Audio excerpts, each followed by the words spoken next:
जबलपुर की तहसील के बाहर शाम का धुंधलका उतर रहा था।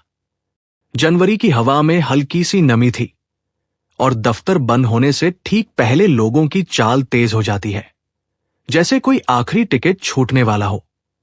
गेट के पास चाय वाले ने कड़ाही उतारी, रिक्शों की लाइन लगी और सीढ़ियों पर बैठे लोग फाइलें समेटने लगे। उसी भीड़ के बीच तहसील की सबसे निचली सीढ़ी पर एक बूढ़ा आदमी बैठा था, एकदम चुप, एकदम स्थिर, जैसे उसे किसी ने भीतर से खाली कर दिया हो। उसका कुर्ता धूल से सना था, हाथों की उंगलियां बार बार कांपकर अपनी ही हथेली से चिपक जाती और आंखें ऐसे झुकी थी जैसे ऊपर देखना अब उसकी हिम्मत में नहीं बचा। किसी ने धीरे से कहा, किसका है? दूसरे ने जवाब दिया, किसी अफसर का लगता है। देखो, चाल ढाल से गांव का है, पर कपड़े ठीक हैं। तीसरा बोला, आजकल बूढ़ों का यही हाल है, घर वाले भी छोड़ देते हैं, कोई आगे नहीं बढ़ा। लोग दूर से देख लेते हैं, क्योंकि पास जाने का मतलब है जिम्मेदारी उठाना, और जिम्मेदारी से सबको डर लगता है।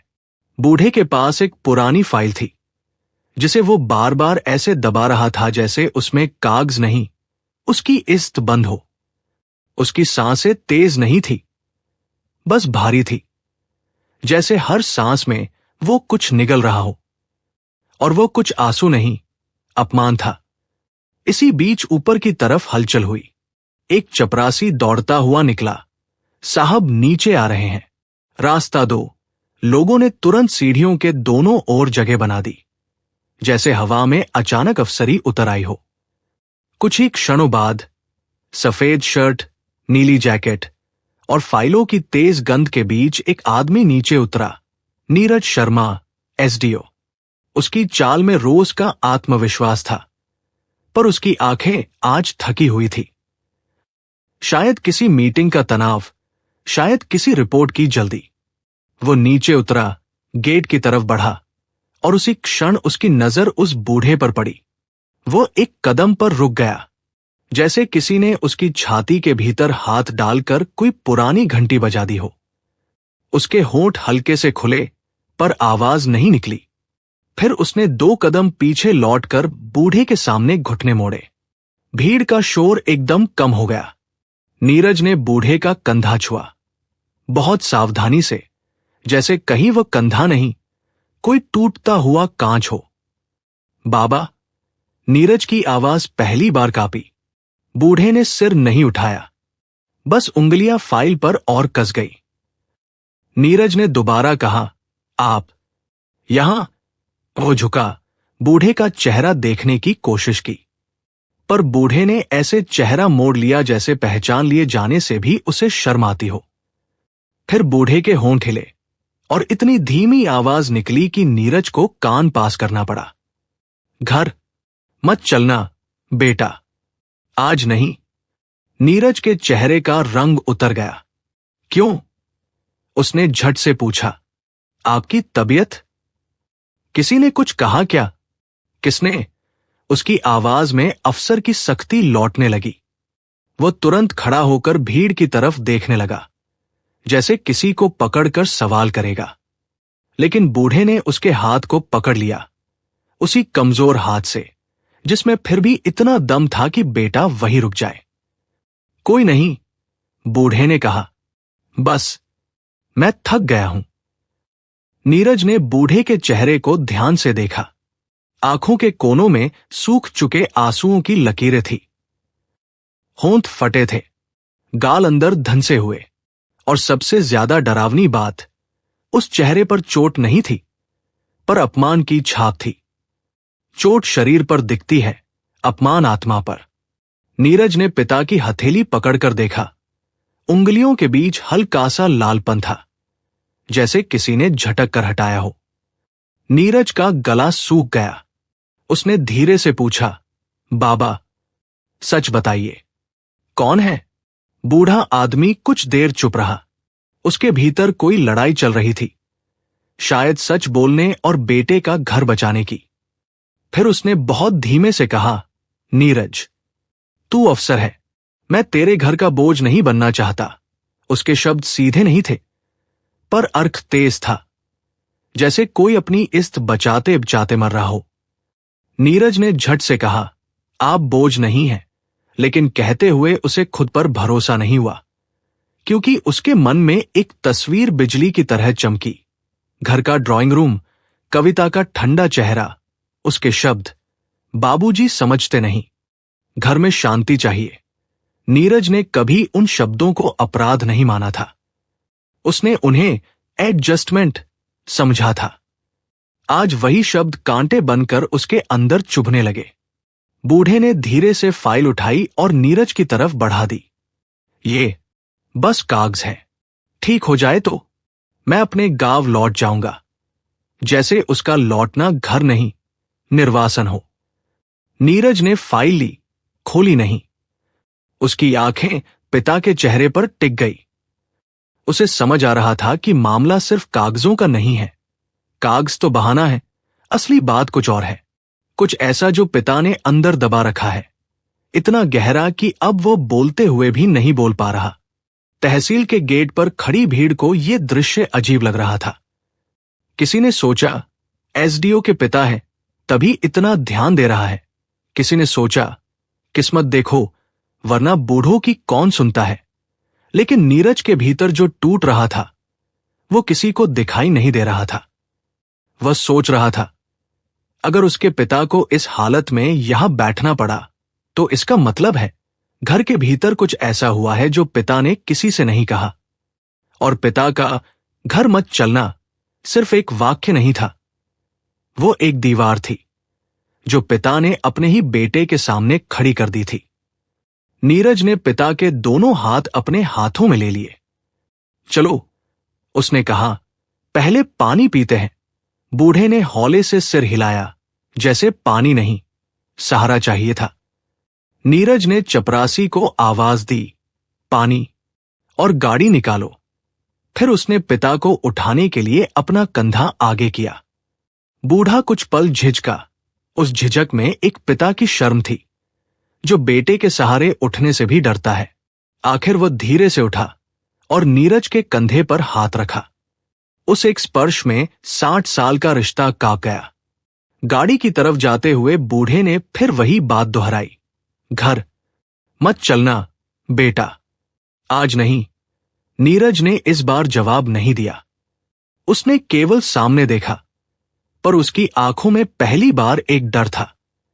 डर तहसील का नहीं था, डर सिस्टम का भी नहीं था, डर अपने ही घर के दरवाजे का था कि अंदर क्या सच खड़ा होगा, और वह सच उसके अफसर होने से नहीं, उसके बेटे होने से मांगेगा। जबलपुर की शाम गहरी होती जा रही थी। तहसील की सीढ़ियां पीछे छूट गई, लेकिन नीरज को लग रहा था आज की रात सिर्फ लंबी नहीं होगी, बल्कि निर्णायक होगी, क्योंकि उसने पहली बार अपने पिता को टूटते देखा था, और अब वो टूटन उसे अपने घर तक ले जा रही थी। भैरवपुर का वो घर बाहर से वैसा ही दिखता था जैसा हर सम्मानित परिवार का घर दिखता है।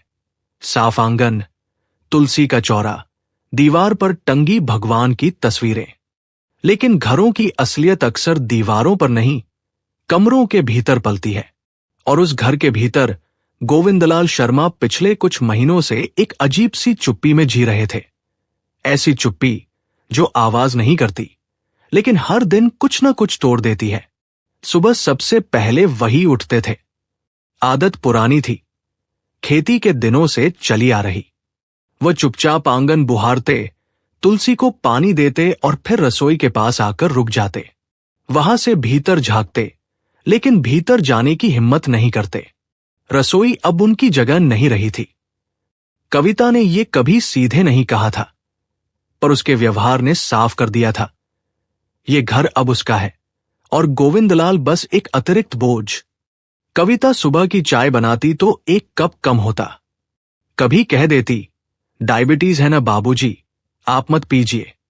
कभी बिना कहे ही कप ट्रे में नहीं रखती। गोविंदलाल कुछ नहीं बोलते। वह जानते थे बोलने से बात सुधरती नहीं, बस कड़वाहट बढ़ती है। वह पानी पी लेते और अपने कमरे में जाकर बैठ जाते। उनका कमरा धीरे धीरे खाली होता जा रहा था।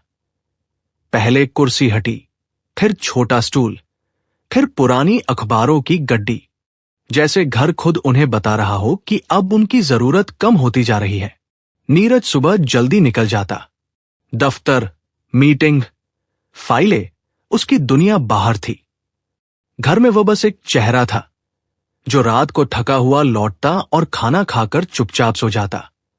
उसे कभी अंदाजा नहीं हुआ कि उसकी गैरहाजिरी में घर के भीतर क्या क्या कहा जा रहा है। कविता की बातें उसे सामान्य लगती थी।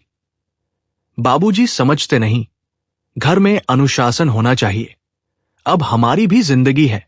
नीरज ने इन्हें कभी अत्याचार नहीं माना। उसने सोचा, शादी के बाद थोड़ा एडजस्टमेंट तो होता ही है, लेकिन गोविंदलाल के लिए यह एडजस्टमेंट नहीं था। यह रोज रोज का अपमान था जो धीरे धीरे उनकी रीढ़ को झुका रहा था। दोपहर के खाने का समय सबसे कठिन होता। कविता अक्सर कह देती, मैं बाहर खा लूंगी, बाबूजी आप देख लीजिए। वो देख लेते, खाली डिब्बा, ठंडी रोटी, कभी कभी बस नमक। वो अपने हिस्से का खाना बहुत धीरे खाते, जैसे समय खींच रहे हों। उन्हें भूख से ज्यादा उस एहसास से डर लगता था कि कोई जानबूझकर उन्हें नजरअंदाज कर रहा है। एक दिन उन्होंने हिम्मत करके कहा था, बहू आज थोड़ा दाल बना दो। कविता ने बिना उनकी तरफ देखे जवाब दिया था, आपको पता है ना, मैं नौकरी के लिए पढ़ रही हूं। इतना समय नहीं होता। उस वाक्य में गुस्सा नहीं था, पर संवेदना भी नहीं थी। गोविंदलाल वहीं चुप हो गए। उन्हें लगा, शायद सच में वो किसी के समय के लायक नहीं रहे। शामें और भी भारी होती। नीरज के आने से पहले कविता घर को एक तरह की दूरी में ढक लेती। वो टीवी की आवाज तेज कर देती, मोबाइल में डूबी रहती। गोविंदलाल वहीं सोफे के एक कोने पर बैठते, जैसे मेहमान हो अपने ही घर में। कभी नीरज उनसे पूछ लेता, सब ठीक है ना बाबा? और वो तुरंत कह देते, हाँ सब ठीक है, क्योंकि वो नहीं चाहते थे कि उनके बेटे की दुनिया में कोई दरार पड़े। उन्हें लगता था, बेटा अफसर है, समाज में उसकी इज्जत है। अगर पिता की वजह से घर में झगड़ा हुआ तो वो खुद को कभी माफ नहीं कर पाएंगे। कविता को यह चुप्पी अखरती नहीं थी, बल्कि उसे लगता था कि चुप्पी ही समाधान है। वो मन ही मन सोचती, बूढ़े हैं, समझेंगे नहीं। अगर सख्ती नहीं रखूंगी तो घर मेरे हाथ से निकल जाएगा। उसे ये एहसास नहीं था कि उसकी सख्ती गोविंदलाल के भीतर धीरे धीरे एक अपराध बोध पैदा कर रही है कि वह इस घर में रहने लायक नहीं है। एक रात गोविंदलाल ने अपनी पुरानी संदूकची खोली। उसमें कुछ कपड़े, कुछ कागज और नीरज के बचपन की एक तस्वीर थी। वह तस्वीर देखकर उनकी आंखें भर आई। उन्होंने मन ही मन कहा, मैंने इसे पालने में झुलाया और आज उसी के घर में खुद को बोझ समझ रहा हूं। उस रात उन्होंने पहली बार तय किया कि वह ज्यादा दिन यहां नहीं रुकेंगे, लेकिन जाने के लिए भी एक बहाना चाहिए था। ऐसा बहाना जिसमें बेटे को चोट न पहुंचे। बहाना मिला जमीन के कागजों में। पटवारी ने कहा था कि नाम में गड़बड़ी है। गोविंदलाल ने उसी बात को पकड़ लिया। उन्होंने कविता से कहा, मैं तहसील जाकर कागज ठीक करवाऊंगा। कविता ने बिना रुके कहा, जाइए। वैसे भी घर में जगह कम पड़ रही है। शब्द साधारण थे, पर उनके भीतर से कोई गर्माहट नहीं निकली। गोविंदलाल समझ गए, यही सही समय है। सुबह वह जल्दी उठे, अपने कमरे की तरफ आखिरी बार देखा। वो कमरा अब सचमुच खाली लग रहा था, जैसे वो पहले ही निकल चुके हों। उन्होंने अपने कपड़े तह किए, संदूकची बंद की और फाइल हाथ में ली। रसोई से गुजरते हुए उन्होंने देखा, कविता चाय बना रही थी। उन्होंने कुछ कहने की कोशिश की, पर शब्द गले में अटक गए। कविता ने भी नहीं पूछा, कब लौटेंगे? ये न पूछना पूछने से ज्यादा चुभता है। दरवाजे पर पहुंचकर गोविंदलाल ठिठके। उन्हें लगा कि शायद कोई आवाज आएगी, बाबूजी रुकिए, लेकिन घर भीतर से बिल्कुल शांत था। वो चुपचाप बाहर निकल आए। उस पल उन्हें लगा जैसे घर ने उन्हें बाहर नहीं निकाला, बल्कि छोड़ दिया हो। बस स्टैंड की ओर जाते हुए उनके कदम भारी थे। उन्हें किसी पर गुस्सा नहीं था, न कविता पर, न नीरज पर। उन्हें गुस्सा खुद पर था। उन्हें लगता था कि शायद वो सच में कमजोर हो गए हैं, शायद उनकी मौजूदगी ही समस्या है। इसी सोच के साथ वह जबलपुर पहुंचे, तहसील की सीढ़ियों तक। और वहीं शाम ढलते ढलते वो सब टूटकर बाहर आ गया, जो घर की दीवारों के भीतर दबा था। तहसील की सीढ़ियों पर बैठा वो बूढ़ा आदमी सिर्फ थका हुआ नहीं था, वो अपने ही घर से निकाला गया एक पिता था, जो अब भी अपने बेटे का घर बचाने के लिए सच छिपाए बैठा था। और उसी समय, उसी शहर में नीरज शर्मा को यह एहसास भी नहीं था कि उसके घर की खामोशी उसके पिता को यहां तक ले आई है। जबलपुर की सड़कें रात के लिए तैयार हो रही थी। तहसील से निकली सरकारी गाड़ी शहर की भीड़ में धीरे धीरे आगे बढ़ रही थी। भीतर पीछे की सीट पर गोविंदलाल शर्मा बैठे थे, खिड़की से बाहर देखते हुए, जैसे शहर नहीं, अपने भीतर की कोई लंबी गलियारा देख रहे हों। सामने ड्राइवर की सीट के पास नीरज शर्मा चुप था। उसके हाथ स्टीयरिंग पर नहीं थे, वे उसकी गोद में रखी फाइल पर टिके थे। वही फाइल जिसे पिता ने बिना खोले उसे थमा दिया था। नीरज समझ चुका था कि फाइल का वजन कागजों का नहीं, किसी और चीज का है। गाड़ी में कोई बात नहीं हो रही थी। ये चुप्पी असहज नहीं थी, ये वो चुप्पी थी जो रिश्तों के बीच तब आती है जब दोनों जानते हैं कि कुछ कहना जरूरी है, लेकिन शब्द किसी को भी नहीं मिलते। नीरज ने 2-3 बार बोलने की कोशिश की, पर हर बार उसे लगा कि अगर वह बोलेगा तो अफसर की आवाज निकल जाएगी, और उसे आज अफसर नहीं, बेटा बनना था। वो बार बार पिता की ओर देखता, उनकी झुकी गर्दन, उनके कांपते हाथ, और उसे पहली बार एहसास हुआ कि उसके पिता सचमुच बूढ़े हो गए हैं। यह एहसास अचानक नहीं था, पर आज ये असहनीय था। घर पहुंचने से पहले नीरज ने गाड़ी एक छोटी सी चाय की दुकान के पास रुकवाई। उसने कहा, बाबा, थोड़ी चाय पी लीजिए। गोविंदलाल ने मना नहीं किया। वे उतरे, लेकिन उनके कदमों में हिचक थी, जैसे उन्हें हर जगह खुद को साबित करना पड़ रहा हो कि वे बोझ नहीं हैं। चाय आई। नीरज ने कप उनके हाथ में दिया। उंगलियां कांपी, पर कप नहीं गिरा। ये छोटी सी जीत थी, और नीरज का गला भर आया। बाबा, नीरज ने धीरे से कहा, आज आप ऐसे क्यों थे? यह सवाल सीधा नहीं था। ये एक बेटा अपने पिता के चारों ओर घूमते हुए पूछ रहा था, ताकि कहीं चोट न लग जाए। गोविंदलाल ने चाय की भाप की तरफ देखा, जैसे जवाब वहीं से निकलेगा। थकान है, उन्होंने कहा। यह झूठ नहीं था, पर पूरा सच भी नहीं था। नीरज जान गया, पिता आज भी उसे वही देंगे, जितना वह सह सके, उससे ज्यादा नहीं। घर की कॉलोनी में घुसते ही नीरज का मन और भारी हो गया। वही गेट, वही दीवारें, वही बरामदा, लेकिन आज सब कुछ अलग लग रहा था, जैसे घर उसे पहचान नहीं रहा हो। उसने पिता की तरफ देखा। गोविंदलाल की आंखें नीचे थी।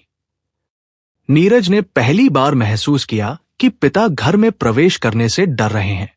यह डर तहसील का नहीं था, यह अपने ही घर का था। अंदर घुसते ही ड्राइंग रूम में सन्नाटा था। टीवी बंद था। रसोई से कोई आवाज नहीं आ रही थी। नीरज ने आवाज दी, कविता। जवाब नहीं आया। उसने फिर पुकारा। इस बार हल्की सी खनक सुनाई दी, जैसे कोई जानबूझकर देर कर रहा हो। कविता बाहर आई। उसके चेहरे पर कोई हड़बड़ी नहीं थी। उसने नीरज को देखा, फिर गोविंदलाल को, और उसकी आंखों में एक पल के लिए कुछ बदला। डर नहीं, बल्कि असहजता, जैसे किसी ने आईना सामने रख दिया हो। आप आज जल्दी, कविता ने कहा। स्वर सामान्य था, बहुत सामान्य। नीरज ने उसी सामान्यता में एक अजीब सख्ती महसूस की। हाँ, उसने कहा, बाबा की तबीयत ठीक नहीं थी। कविता ने सिर हिलाया। उसने कुछ नहीं पूछा, न पानी दिया, न बैठने को कहा। गोविंदलाल चुपचाप अपने कमरे की ओर बढ़ गए। उनके कदम हल्के थे, जैसे फर्श से माफी मांग रहे हों। नीरज ने देखा और पहली बार उसे ये दृश्य अजीब लगा। उसने ड्राइंग रूम में बैठकर पिता के कमरे की ओर देखा। दरवाजा आधा खुला था। भीतर वही खालीपन था जो पहले कभी उसे दिखाई नहीं दिया था। उसने कविता की तरफ देखा। कविता, उसने कहा, बाबा आज तहसील में। वो रुक गया। शब्द आगे नहीं आए। कविता ने उसकी बात पूरी नहीं होने दी। नीरज, उसने कहा, आप थके होंगे, मैं खाना लगा देती हूं। यह वाक्य पहले भी कहा गया था, कई बार, पर आज नीरज को यह वाक्य एक दीवार की तरह लगा। उसने खाना नहीं कहा था, उसने पिता की बात की थी। वह चुप हो गया। उसे समझ में आने लगा था कि घर के भीतर की खामोशी कितनी बोलती है, अगर कोई सुनना चाहे। रात का खाना लगा। गोविंदलाल अपने कमरे में ही रहे। नीरज ने उन्हें बुलाया। वे नहीं आए। ये पहली बार था। नीरज के भीतर कुछ हिल गया। उसने खाना छोड़ा और सीधे पिता के कमरे में गया। बाबा, उसने कहा, आइए, साथ खाए। गोविंदलाल ने धीरे से कहा, तुम खा लो बेटा, मुझे भूख नहीं है। नीरज जानता था ये भूख नहीं, कुछ और है। उसने पिता के पास बैठकर थाली वहीं रख दी। मैं भी यहीं खाऊंगा। पिता ने उसकी तरफ देखा। उस नजर में गर्व भी था और एक डर भी कि कहीं ये साथ बैठना किसी तूफान की शुरुआत न बन जाए। उन्होंने थोड़ा सा निवाला लिया। नीरज ने देखा, पिता बहुत धीरे खाते हैं, जैसे हर निवाले से पहले अनुमति लेते हों। यह दृश्य नीरज के भीतर उतरता चला गया। बाबा, उसने फिर कहा, आप कुछ छिपा रहे हैं। यह आरोप नहीं था, यह विनती थी। गोविंदलाल ने कुछ नहीं कहा। उनकी आंखें भर आई, पर आंसू नहीं गिरे। मैं तुम्हारा घर नहीं बिगाड़ना चाहता, उन्होंने कहा। यही वाक्य था जिसने नीरज को भीतर से तोड़ दिया, क्योंकि यह वाक्य बताता था कि पिता घर को अपना नहीं मान रहे थे। नीरज बाहर आ गया। ड्राइंग रूम में कविता बैठी थी। उसने नीरज के चेहरे को देखा। आज वह चेहरा अलग था। उसमें अफसर की ठंडक नहीं थी।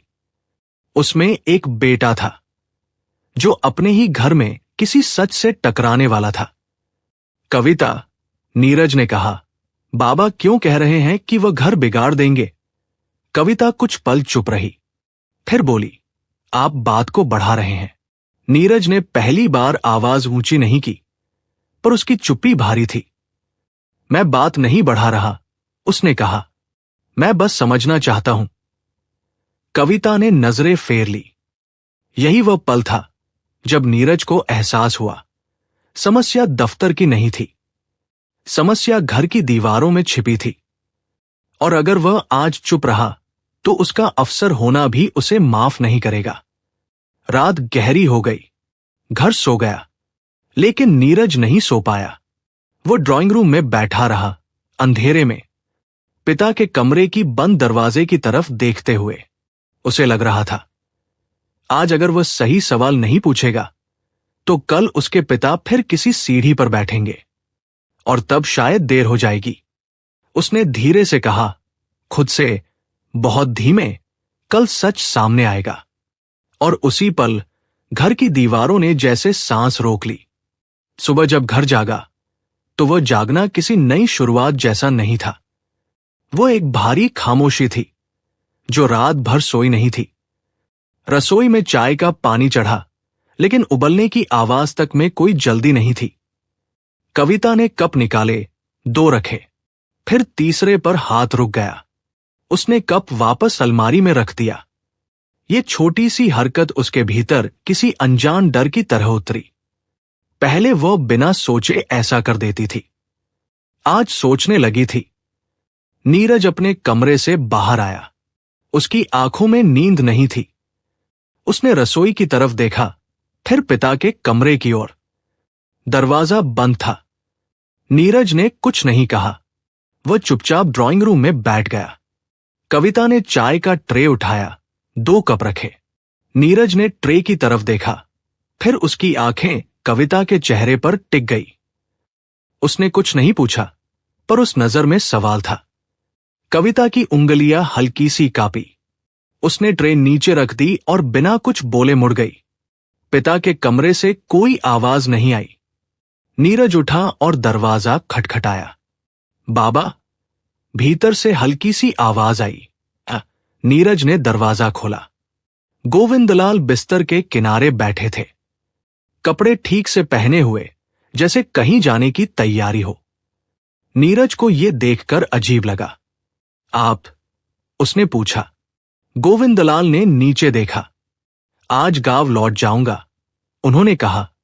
यह वाक्य बहुत साधारण था, लेकिन उसमें विदाई थी। नीरज कुछ पल चुप रहा, फिर उसने कहा, मैं आज दफ्तर नहीं जाऊंगा।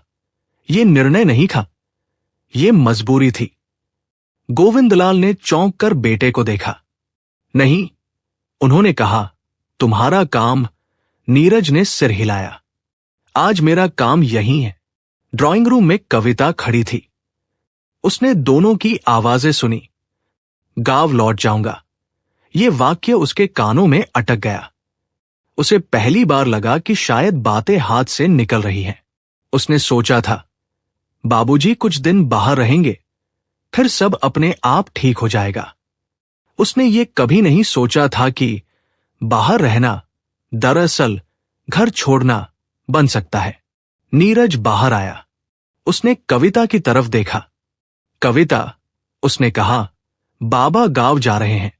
कविता ने तुरंत कहा, अच्छा है, वहां उन्हें शांति मिलेगी। ये जवाब अपने आप निकला, लेकिन बोलते ही उसे लगा, यह वाक्य उसके ही भीतर चुभ गया है। उसने नीरज की आंखों में देखा। वहां कोई गुस्सा नहीं था, बस एक थकान थी, और वही थकान कविता को डराने लगी। शांति? नीरज ने बहुत धीमे से कहा। क्या यहां उन्हें शांति नहीं मिली? यह सवाल था, पर उसमें आरोप नहीं था। कविता ने जवाब देने के लिए मुंह खोला, फिर बंद कर लिया। पहली बार उसके पास कोई तर्क नहीं था। उसने हमेशा खुद से कहा था, मैं गलत नहीं हूं, मैं बस व्यवस्था चाहती हूं। लेकिन आज व्यवस्था शब्द खोखला लग रहा था। नीरज ने कहा, मैं आपसे कुछ पूछना चाहता हूं। कविता बैठ गई। उसे लगा, अब बात होगी। वह तैयार नहीं थी, पर भाग भी नहीं सकती थी। नीरज ने आगे कहा, आप बाबूजी से कैसे बात करती थी? यह सवाल सीधा था। कविता ने तुरंत कहा, मैंने कभी उन्हें मारा नहीं। नीरज ने सिर हिलाया। मैंने मारने की बात नहीं की। यह वाक्य कविता के भीतर कहीं टूट गया। उसने आंखें झुका ली। उसे याद आने लगा, वो कप जो कभी नहीं रखा गया, वो खाना जो ठंडा छोड़ दिया गया, वो वाक्य, घर में जगह कम पड़ रही है। उसे लगा, ये सब छोटी बातें हैं, पर अब उसे एहसास हो रहा था, छोटी बातें ही तो रोज रोज किसी को छोटा बनाती है। पिता का कमरा सामने था। दरवाजा खुला था। कविता ने भीतर देखा। वो कमरा सच में खाली था। एक कोने में रखी पुरानी संदूकची, एक कुर्सी और दीवार पर टंगी नीरज के बचपन की तस्वीर। कविता की नजर उस तस्वीर पर अटक गई। पहली बार उसने उस बच्चे को पिता की गोद में देखा और अपने भीतर कुछ ढहता महसूस किया।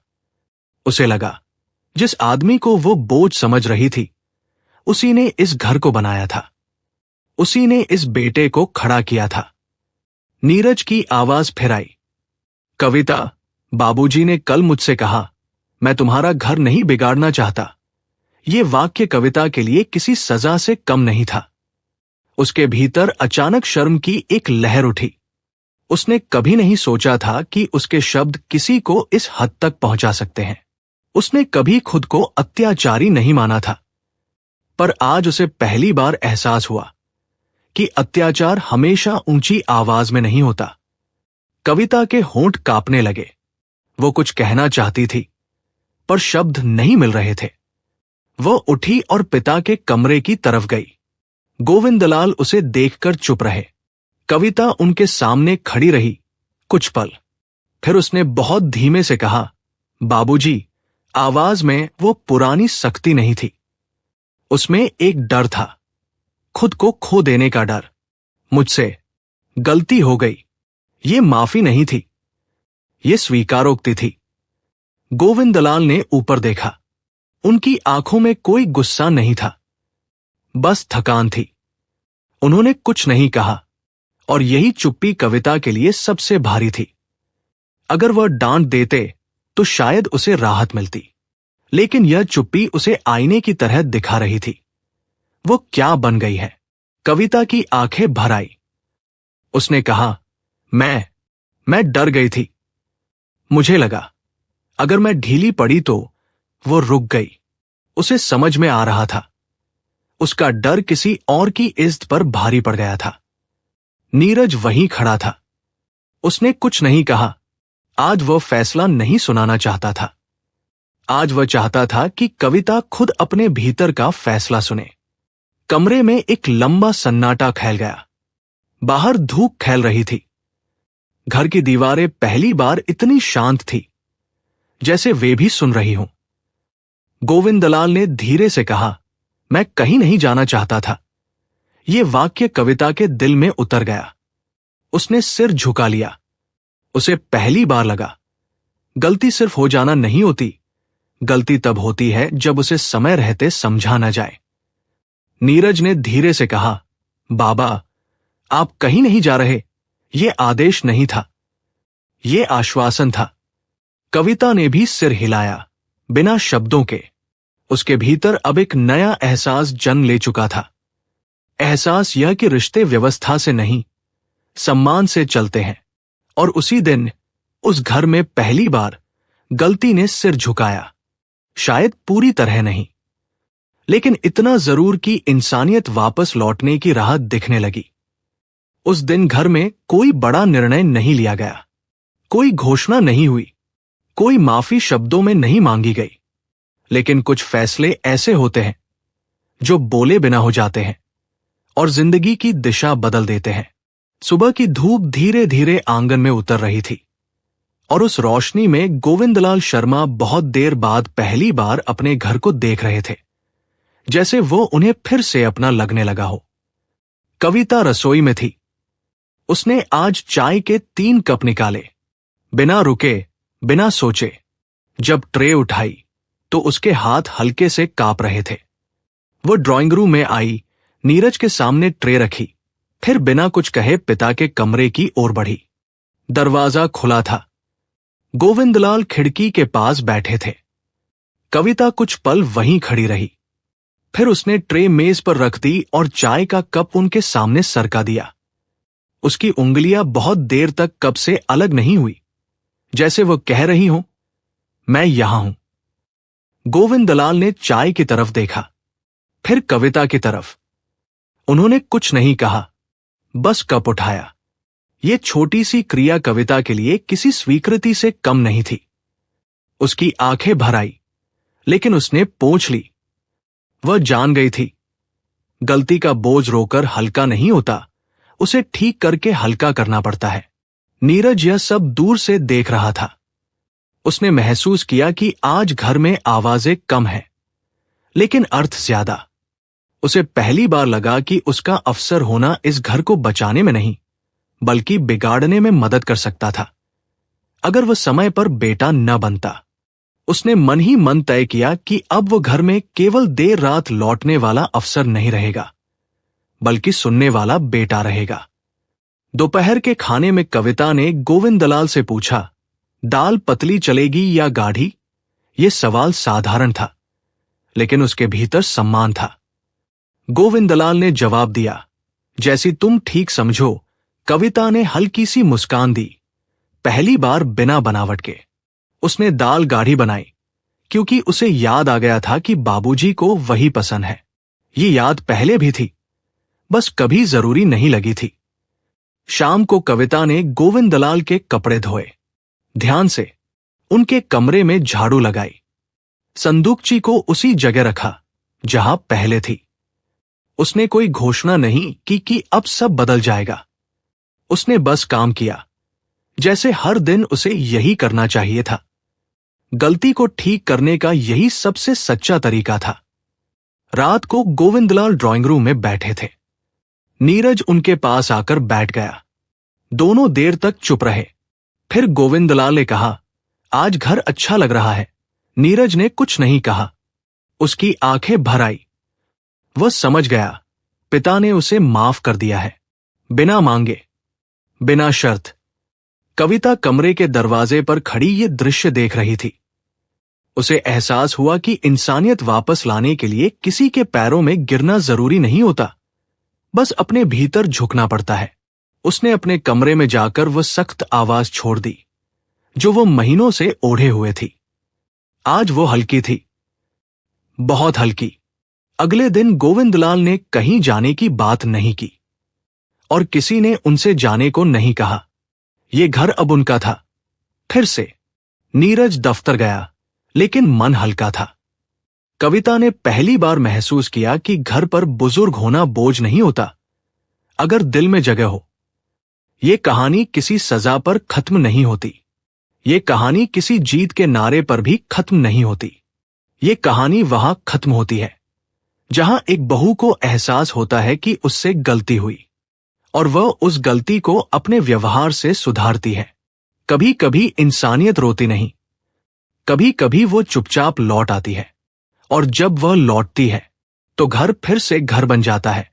अगर ये कहानी आपके दिल तक पहुंची हो तो कृपया इस कहानी को लाइक करें, इसे ज्यादा से ज्यादा लोगों तक पहुंचाने के लिए शेयर करें, और ऐसी ही सच्ची, संवेदनशील और समाज को आईना दिखाने वाली कहानियों के लिए हमारे चैनल को सब्सक्राइब करना न भूलें। Story by SP. हमें कमेंट में जरूर बताइए, आप किस शहर या किस जगह से ये कहानी देख रहे हैं और ये कहानी आपको कैसी लगी। आपका एक कमेंट किसी और को अपनी गलती समझने का मौका दे सकता है। धन्यवाद।